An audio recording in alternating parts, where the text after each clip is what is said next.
What is up, everyone? It is Aero here.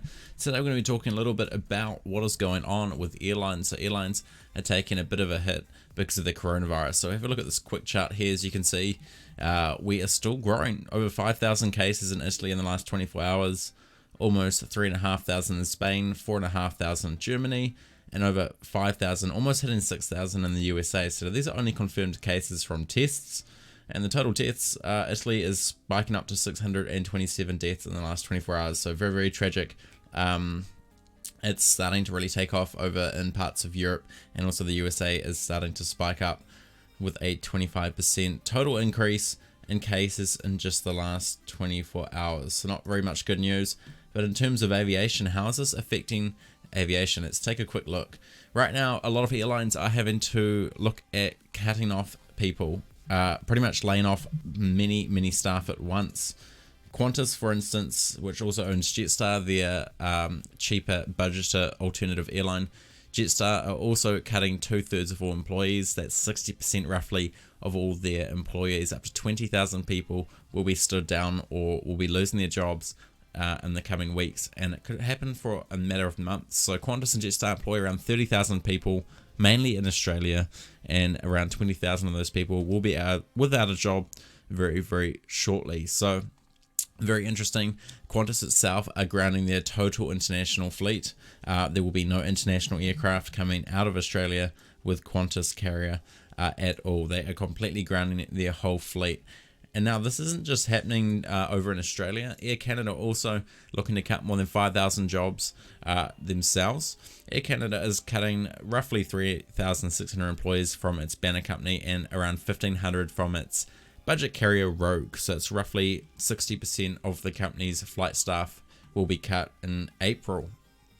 Looking across the globe, Lufthansa was also looking at grounding 95% of all its flights. So that's a hell of a lot of flights, guys. 95% of all of its flights are grounded. Now, I'm not too sure if Lufthansa is looking at laying off staff, but at this current rate, with this many aircraft grounded, it's going to affect the market hugely.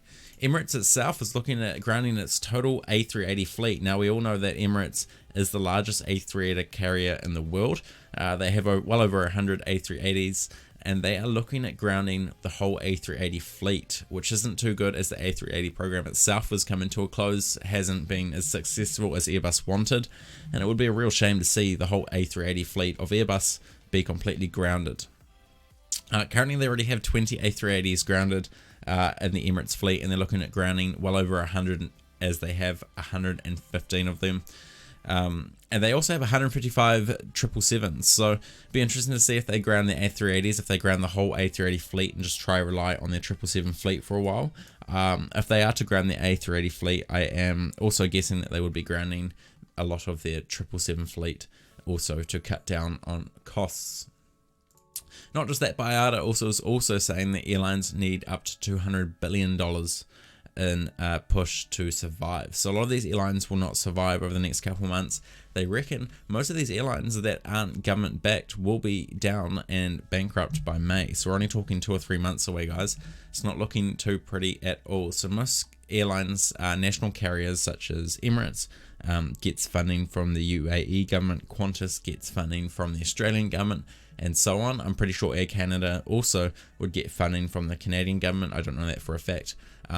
But any of these government-owned airlines or national carriers are half-owned or funded by their governments, as it brings in a lot of revenue to that country's economy. So most of those airlines will pull through this. It will be difficult. They will be cutting staff. But the airlines that aren't funded by governments, they are going to struggle very, very hard, such as Virgin Australia. They are going to struggle a lot harder than Emirates, as they will not have any government funding whatsoever. If we just come down here and have a look at this quick graph here on Bloomberg's 200 billion IATA article, it also shows you a quick graph and to show how many a percentage of airlines have enough cash sitting in the bank to be able to operate without any money coming in, basically, so running at a loss. So the majority of these airlines, roughly almost 80%, can only last 1.5 months, and the rest, a good 40% of those, can only last up to 3 months. And as you can see, it slowly dwindles down to about 5%, 3%, and 2% over the span of a year. So Like that other article said, they expect a lot of airlines to be bankrupt within up to 3 months by the end of April, and that's suggesting that only, about 79%, 80% of them can last up to that long without any cash flow coming in. So with this virus continuing to grow around the world, most countries have closed their borders or put in very tight travel restrictions. Australia and New Zealand just recently closing their borders, only allowing national citizens back into their countries. Trump, as we know, has banned complete flights direct from Europe to the States and back, so that's come to a complete stop as well.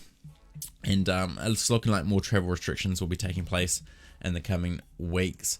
So it seems to be hitting the world everywhere, guys, and the aviation industry is one of the first industries to get hit extremely hard. But in saying this, if this does bounce back in the matter of months, we will see new airlines emerging, old airlines passing away. Like I said before, the ones that aren't government funded may not survive through this and go into bankruptcy. So very, very interesting. But keep an eye out. There's a lot of changes happening every day. I'm going to start making a few more videos based off the virus and keeping you guys updated with all the stats every day with what's changing. This video was more an aviation industry based video. But yeah, very, very interesting times, guys. Flights are very, very cheap as they are half empty, but it's very hard to get in and out of countries. And with most countries changing their laws every week, I wouldn't suggest traveling at the moment. So my name's Ari, guys. Thanks for watching this quick update video. I know it was a bit basic and bland, but I'm hoping to keep you guys updated in future, and I'm going to be making more coronavirus COVID-19 based videos coming up in the next few days. Thanks for watching, guys. I'll see you in my next video.